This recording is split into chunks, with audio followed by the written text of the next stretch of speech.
Welcome to part 2 of the video series on public speaking.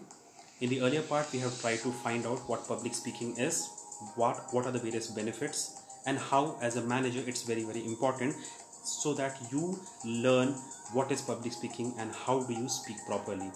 In this particular topic, in this particular video, we'll be trying to find out what are the various hacks, what are the various techniques you can use so that you can start sounding sophisticated and you can start impressing people. You have to understand when you're public speaking, you have to hit the right notes. You have to have an emotional message. The emotions should touch the heart of the audience. If they are not able to touch the heart of the audience, your audience will not listen to you. Then there should be something that is new. If you are already telling them what they already know, would they be interested? If something is not novel to them, it is not the first time that they are listening it from your mouth, then probably they will sign off because they will not be interested in your message. So the message should be novel, and the last but not the least, it should be memorable. If your message is not memorable, if I cannot take away some of the messages back home, then I will not be able to understand, and then as a speaker you have failed, because the message is losing its validity after a few hours. After 1 hour, if the listener is not able to recall whatever you have said, you have failed as a public speaker. So these are the 3 elements which must be there, apart from the various others that we'll be discussing in the next few parts. Now, before the presentation, you have to understand there are 2 parts to the presentation. There is a part which is before the presentation, what are the things that you must do and do not, and there is a part which you must actually do when you are giving the presentation. There are 2 parts. So before the presentation, you have to understand what you say is just 10%. Your research on that particular topic on which you are to speak must be like from the iceberg model. You have to research a lot. What you know about that particular topic must be 90%. You have to research so much on that topic. You have to become an expert on that topic, and what you have learned on that topic, what you know and what you have learned on that topic must be a huge chunk, and what you speak should be just a small part. So suppose you have to make a particular presentation of 1 hour, you have to prepare for it so that you can give a lecture on that for 10 hours. Yes, that is the secret to success. For every 1 minute of speech, your work, your research and your practice should be of 1 hour. Only then you can become an amazing speaker. And most of the speakers you will see, they make it look so easy. Look at or listen to the best of the best speakers. They make it look so easy, but you do not know that they have practiced like the iceberg model. They have practiced 90%, and what they are giving to you is just 10%. And you go clapping, and you become a fan of that particular speaker who speaks very well, but there is a lot of effort that goes into it. And as I told you, I repeat it, for every 1 minute of speech, if your work, if your research, if your practice is 1 hour, definitely you are going to succeed. Now, before the presentation, what are the do's and don'ts? You have to know your audience. That is the first rule. You have to understand what exactly is he looking for, what is his need, what is his expectation from you, what is he looking for. If you're talking to kids, there is a different requirement of the kids. If you're talking to senior citizens, there's a different requirement. If you're talking to somebody who is a technical guy, you have to talk to him in his language. So you have to understand your audience before you start speaking the first word. Second is research. In the earlier slide we showed you have to research according to the iceberg model. You have to work 90% of the times. 90% work has to be there, and only 10% of your speak, and then that will be an amazing presentation.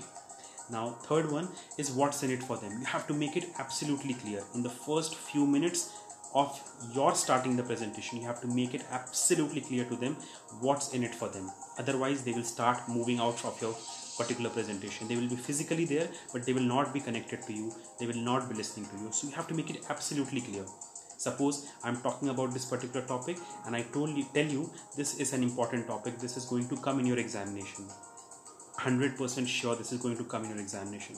Suddenly I have your vote for it. You will start listening to me more carefully, in a better way, with your 100% attention when I say this is important for your examination. Why? Because now you understand this is important from me. So for your audience, whenever you are making any speech across the globe or anywhere or at any podium, at any stage, you have to Tell your audience what's in it for them very, very fast, very, very quick in the initial 5 minutes. Then fourth one is rehearse, rehearse and rehearse. You have to rehearse it like mad. You have to rehearse it again and again. You cannot, Virat Kohli has spent around 18 years practicing on the nets, and then when he enters the a particular ground, he hits all the balls for sixes, all the balls for boundaries. So rehearsing is very, very important.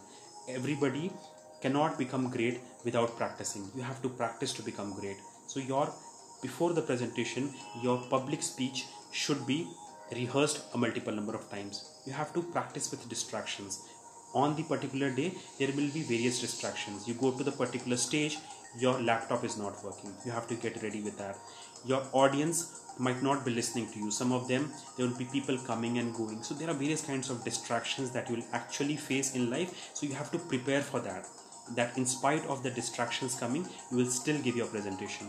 You have to know the environment properly beforehand.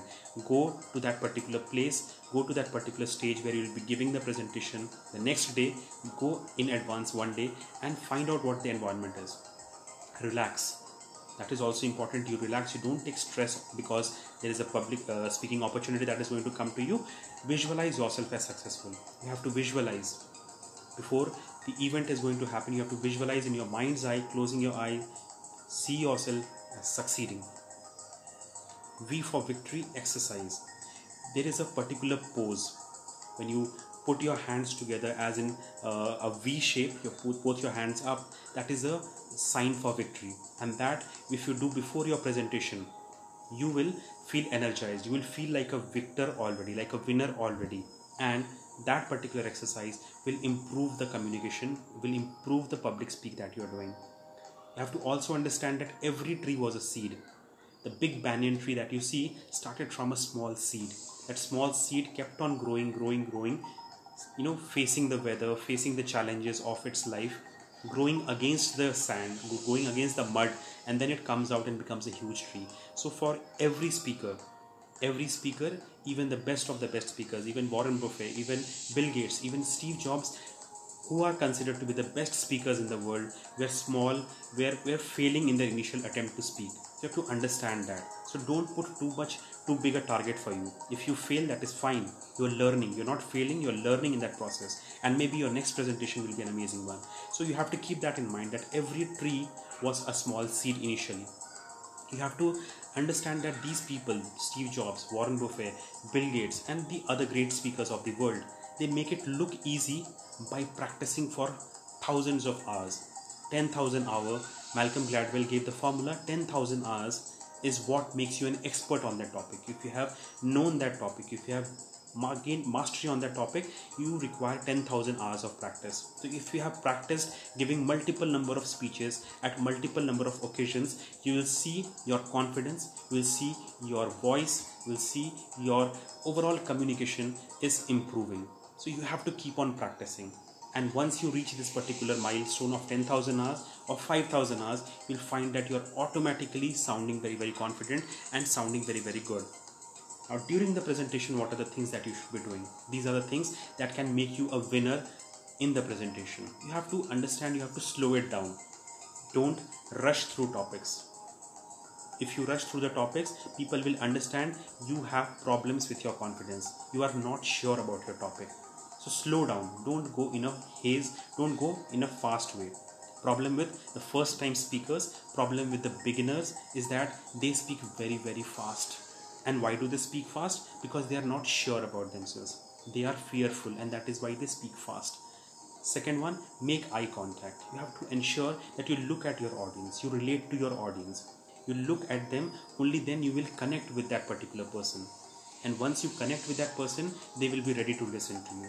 Otherwise, the eyes are the window to your heart, and let the audience connect to your heart. And once that connection is established, they will keep listening to you for however long you're going to give a speech. Use humor and emotion. You have to understand that people, these humor and emotions are the best way to connect with any person for the first time if you're meeting him. These are the best way to cast a very good impression. A small amount of humor in your speech and a good amount of emotion, charging them up, will help you in your giving a good presentation. In the beginning few minutes of your particular presentation, you have to give them the hook. Why should I listen to 20 minutes of your presentation? You have to give them the hook. What is going to come? What are they going to expect? For every great Bollywood or Hollywood movie, there is a trailer. You have to tell them at the beginning of the presentation what is the trailer of your presentation, what is the meat of the presentation that is going to come in the 15th minute, in the 20th minute. If your audience can understand, okay, that is going to come, I'm going to benefit that with that particular information, they will stay with your presentation. They will listen to each and every word that you are speaking. You have to use a lot of hand gestures. TED Talks is the #1 platform where a lot of leaders speak on various topics. And in the TED Talks, they did a research and they found out that leaders, the best of best speakers, the speakers whose TED Talks were viewed multiple number of times, lakhs and lakh number of times, were people who used a lot of hand gestures. These are the leaders. So whenever you are communicating, whenever you are giving a public speech, try to incorporate as much hand gestures. Don't overdo it, but hand gestures make the other person communication understandable. Make the other person understand your messages in a very clear way. We'll be discussing that in a few whiles once again, but use hand gestures. Act it out. You have to ensure that you're acting many of the things out. You have to role play with that particular audience. You have to convince them. Now, what are the other things that you can do? Rhetorical questions. Rhetorical question is a question like, did you know that 50% of the people will die of cancer in the next 1 year? That is a rhetorical question. Many of the people would not be knowing that, and since they are not knowing that rhetorical question, they will try to listen to you because you have suddenly given them a reason so that they can connect to you. So you have to use rhetorical questions. If you can use rhetorical questions at the beginning of your presentation, your audience will be staying glued to your presentation for the entire duration. They will want to listen more to you. You can use other tricks also, but rhetorical questions are a very good trick. You have to ensure that you do not overburden them with a lot of messages. You have to ensure that there should be 1, 2 or maximum 3 messages that they should be taking back home from that particular presentation that you're giving. Not more than 3.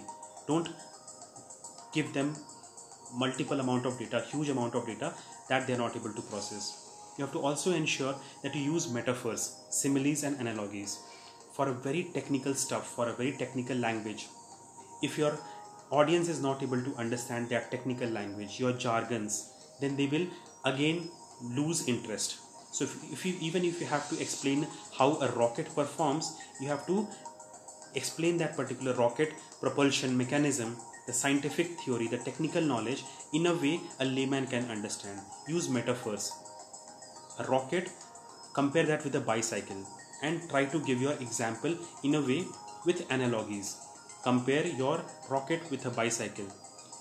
Suppose the rocket is going at a speed of 10,000 km/h. Tell the audience that if your bicycle were to go at that particular speed, your body will break into 10 lakh pieces. And that is how your audience will be able to imagine. You are explaining rocket propulsion, but you are giving your audience something to imagine.